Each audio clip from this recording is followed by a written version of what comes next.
I'm here today with Dr. Richard Malott, and he's here to share some of his personal history as a behavior analyst with us. Thank you for being here. Thank you for having me. I'd like to start by asking you about what events in your history led you to become a behavior analyst.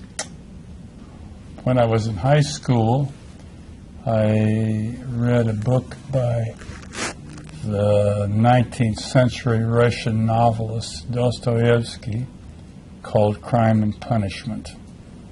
And it kind of led me to want to understand the mind of man. Also, when I was in high school, I read a couple of books by Jack London. One was The Call of the Wild, very famous. Another one was White Fang.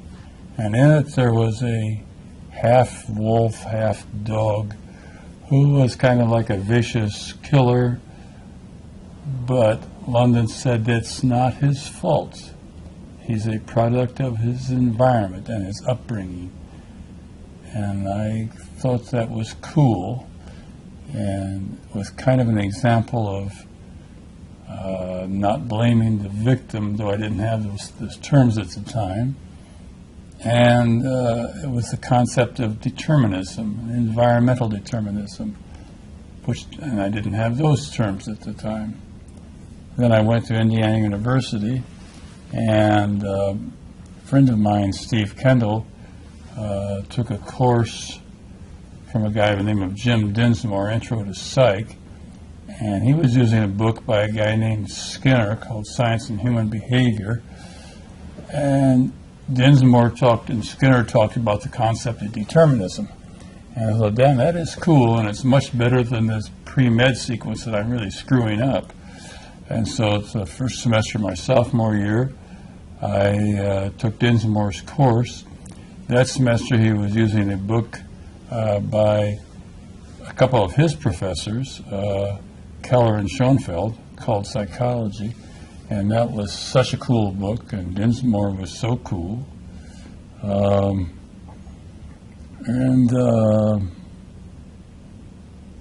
while I was at Indiana, I then took the rat lab from Dinsmore, and rat labs are about as cool as it gets.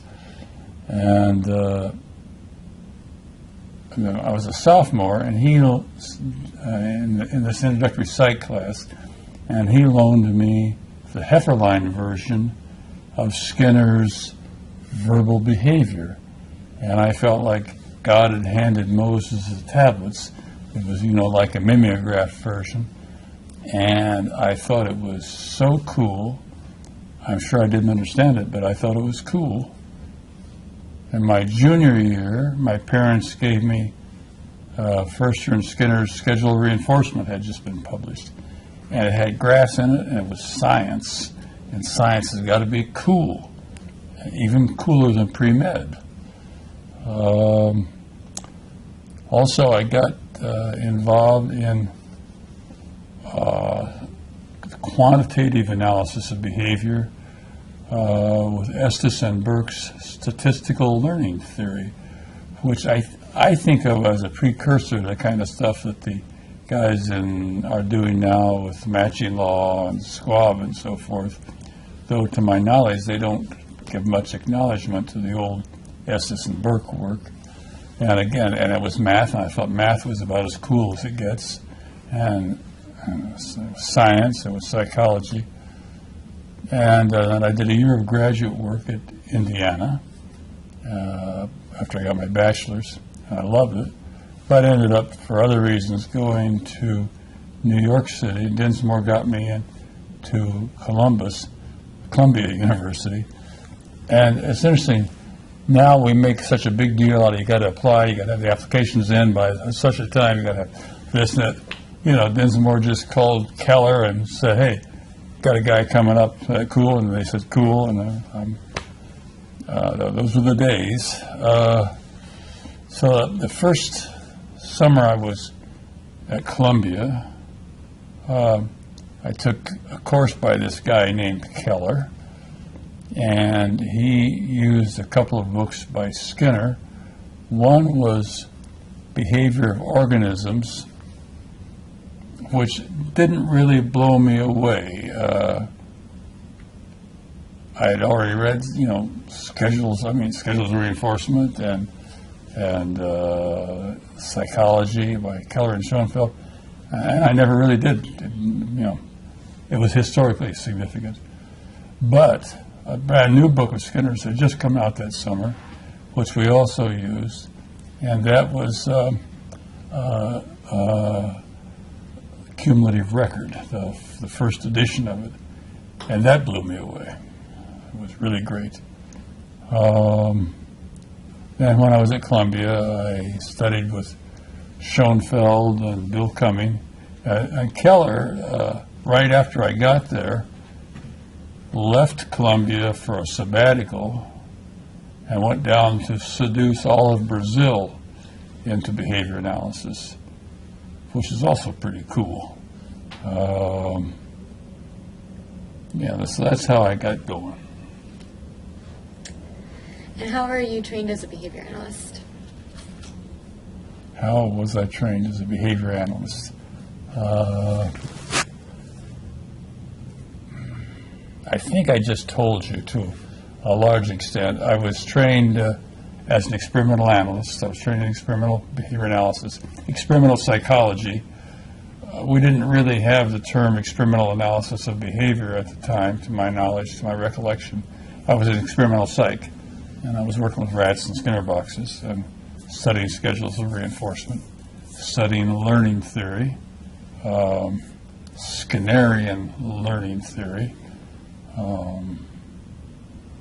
Though I recall now, while I was still an undergrad at Indiana University, Jim Dinsmore ran into the colloquium one day waving this green and gray book that had just come out, the first edition, the first copy of Journal of Experimental Analysis of Behavior. And so that was, it had started. What was it like to be a behavior analyst during the early years in the field? Experimental analysis of behavior, that was it, or by any other name, schedules of reinforcement. And that was about it. What do you consider to be your most important contributions to behavior analysis, or what you would like to be remembered for?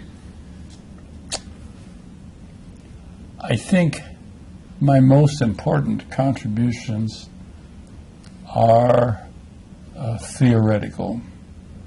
And my work, and theoretical work on the elaboration of rule-governed behavior, Don Whaley, introduced me to it, called it to my attention.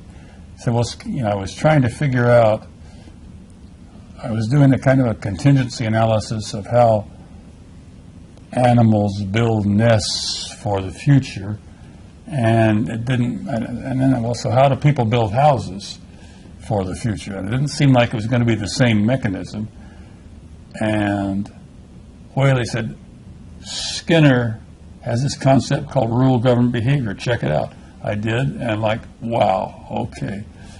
And so I would say the concept of rule-governed behavior has kind of rule-governed my life ever since, for quite a few years. And I've evolved a kind of a theory of some components of behavior that I think are crucial, are vital, and all the world should understand, especially the people in experimental analysis of behavior who are doing delayed discounting and so forth. I think it's all wrong, a huge waste of time.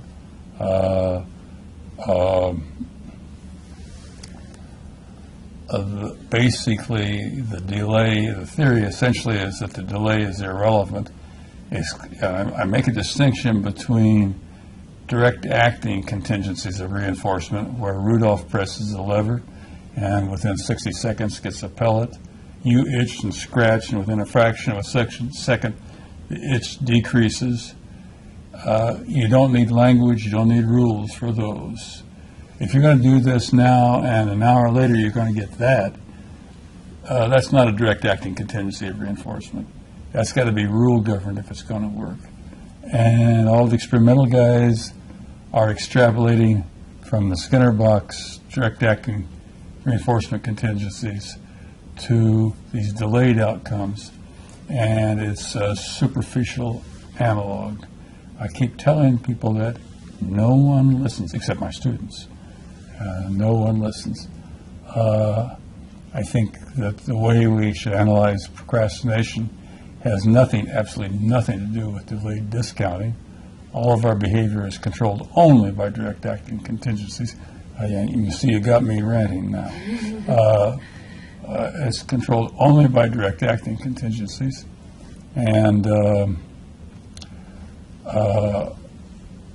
fact, and it'll take us too far afield to talk about how rule-governed behavior is itself controlled by direct acting contingencies.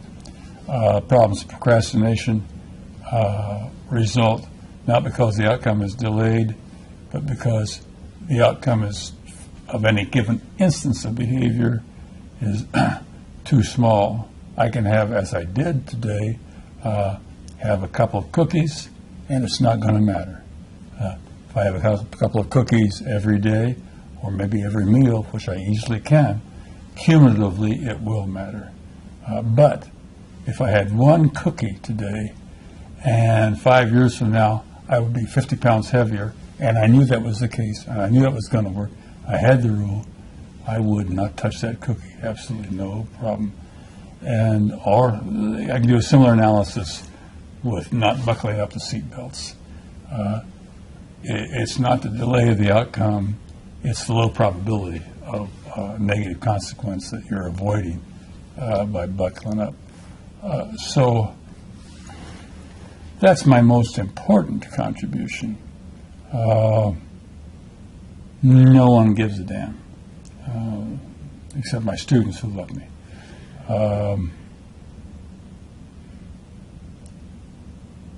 Yeah, I think that's how I'd like to be remembered, but that's not how I'll be remembered. Would you talk a little bit about how you set up your program at Western, the BATS program? Yeah.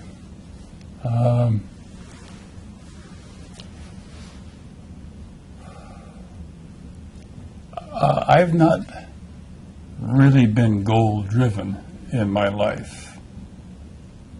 I've just kind of drifted. And so I was going to be experimental analyst all my life. I was going to put rats. I did then drift into pigeons, because pigeons are so much cooler if you're going to do matching to sample, which is about as cool as you can get, is matching to sample. And it's not that much fun with rats. So I went from schedules to stimulus control, and I'm going to do that all my life. But then I started teaching this with Whaley, this huge introductory psych course, 1,000 students, for which we wrote principles of behavior, at that time called elementary principles of behavior. And then we needed to develop a instructional technology that helped those guys learn what we were teaching. And to do that, we felt we needed small classes, and to do that, we needed a lot of undergrad teaching assistants, and to do that, we needed organizational behavior management and behavior systems analysis. And so we kind of evolved, a behavioral approach to instructional technology, a behavioral approach to staff management, and then that sort of became a field in its own right, or a couple of fields in their own right. Instructional technology I invented was really cool, and then I realized that Keller had snuck in and invented it before me, which really pissed me off.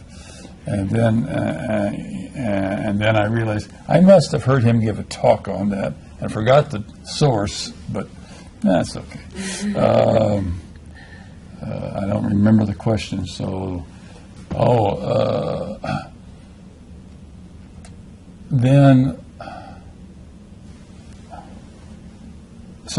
then organizational behavior management, behavior systems analysis, and self-management became kind of major areas that I was working on with my students.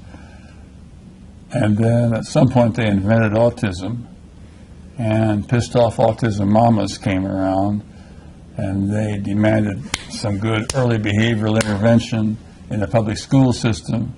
And so the public school system said, oh, we have that covered. Hey, Malott, will you come over here with your students and do, oh, yeah. And so, what's this? And so we've been doing that for about 20 years now. In the meantime, American business went to hell, so my OBM system students couldn't get jobs when they graduated. So I dropped that. We went full-time in autism. And then now the business is recovering, and there are OBM systems jobs, but we're too tied up with autism now. And it's kind of cool because people used to say, what do you do? And I would say, well, I put these pigeons in these boxes, and they peck keys, and it didn't get much warmth going. Now I say, well, we work with really cute little autistic kids, and they go, oh, that's so nice. And so now I'm cool again. We've talked a little bit about the movements with OBM and autism and experimental and applied. I don't know if there's other things you'd like to share about how you think behavior analysis has changed over the years. Yeah.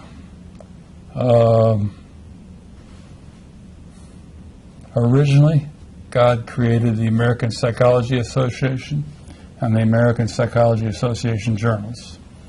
They were hostile to single subject design. They may have been a little hostile to Skinner, too. And then Jesus created, or Dinsmore, or somebody like that, created the Journal of Experimental Analysis of Behavior. That was a big deal. And then that evolved into JAB.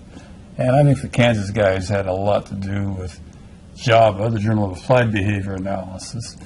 And so that's been a game changer, those journals. And there was originally, God created the Arizona State University's behavior analysis program, but it fell apart in a few years. He didn't do that good a job with ASU. It only lasted a few years. University of Kansas came along, they got their thing going. Everybody's knocking on wood. Then Western Michigan University got their thing going, and everybody was pretty sure that both those programs were going to fall apart because behavior analysts clearly can't live together, as had been demonstrated at Arizona State University. But we're still rocking on, and now there's behavior analysis programs all around the world. That was happening gradually, and then when the Behavior Analysis Certification Board came along, it's going almost exponentially, maybe.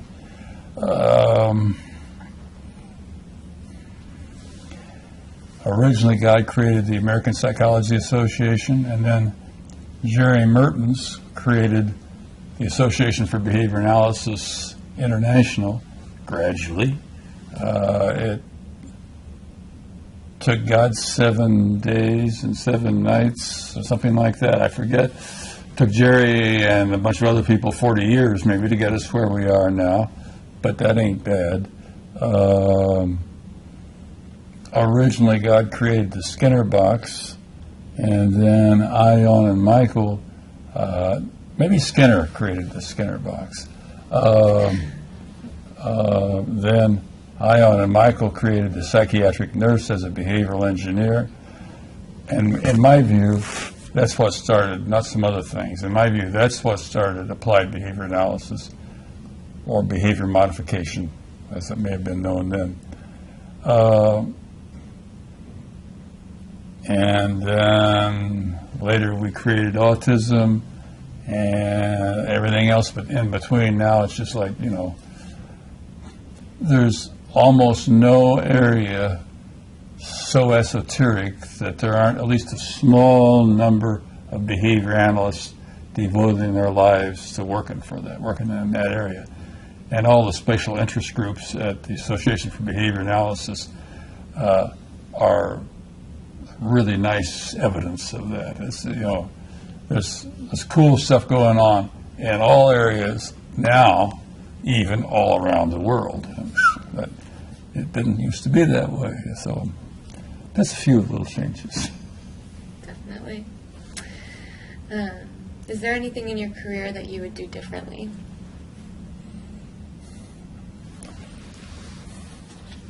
I'm not sure that I would do it differently, things differently, but I might have been wise, or I might be wise if I would have done things differently. I might have had more of an impact with my brilliant theoretical analyses if I had continued on as a Journal of Experimental Analysis of Behavior, Journal of Applied Behavior Analysis kind of researcher. Todd Risley explained that to me one of my professors at Columbia University explained that to me. Just as I was graduating with my PhD, I had a brilliant little theoretical analysis of how sensation and perception relate to basic Skinner box research, and that sensation is essentially sensory process, study of sensory processes, essentially using stimulus discrimination paradigm, whereas the study of perceptual processes essentially is a multi-dimensional stimulus generalization paradigm. And that's just fabulous, fantastically brilliant. I did a few little experiments to demonstrate that, but I had this great paper. I showed it to my professor, and he said, yeah, that's cool, but you need years of research before you publish that paper. I went ahead and published it, and no one gives a damn about the paper. Then a few years later, Todd Risley said, well, you got some really cool ideas, but you need to be doing a lot of research so that you can pepper that discussion section of your research with those cool ideas that you've got. Then people will pay attention to them, even though the research may not be directly supporting your cool ideas. And I just, I couldn't get myself doing that stuff because, I know the answer. I know what truth is. I can't spend all this time replicating and replicating and replicating. I have to spend all my time developing cool ideas that nobody's going to give a damn about. If I had been really cool, I probably would have followed Todd Risley's advice and Clarence Graham, the professor's advice. But if I had to have it to do over again, I doubt if I'd be that cool. So that's what I might have done differently. What areas of the field would you like to see more work in?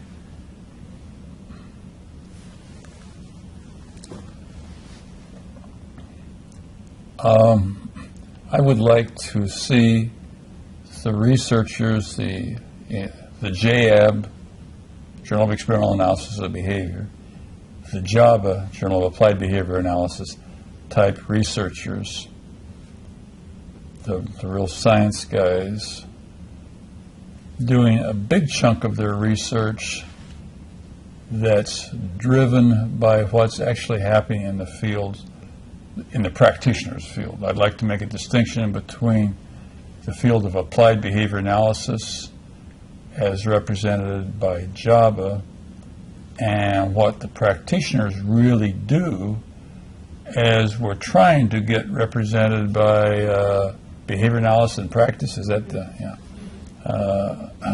by that journal? And they're not the same things.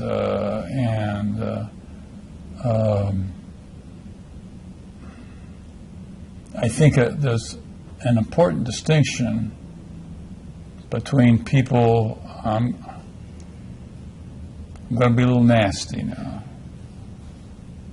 Between people who look at the cute little autistic kids as subjects for an experiment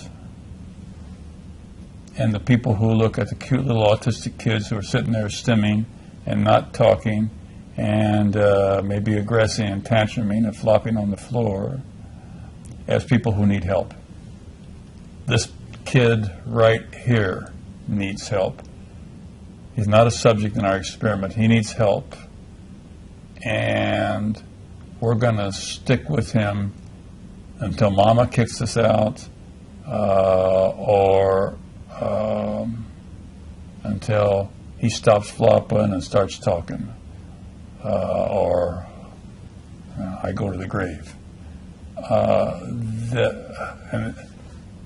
And our field, I think, especially the Java kind of guys, don't understand that distinction or appreciate that distinction. So I asked a guy, they've got this cool intervention, they intervened, they got the behavior under control. And I said, and did that maintain then? Well, we don't know. I mean, the grant was over and we got the publication. I don't know what happened to the kids. That's not a practitioner model. And so you really get me ranting, don't you? And so I would like to see the Java JAB guys. Well, there's this business of the concept of translational research. So I'm going to do this esoteric little delayed discounting experiment, and then I'm going to show how that fits on what this kid is doing. That's why he's not talking, because his delayed discounting function ain't right or something like that. I think the Java JAB guys tend to be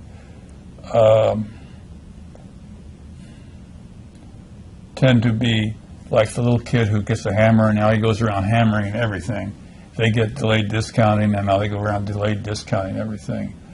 There's a new term on the blog, translational research, and they get money for translational research. And so now everything we do is called translational research, which is going to be translate the esoteric little thing that we're doing in our lab, and we've been publishing, to the kid who's flopping on the floor and who ain't talking.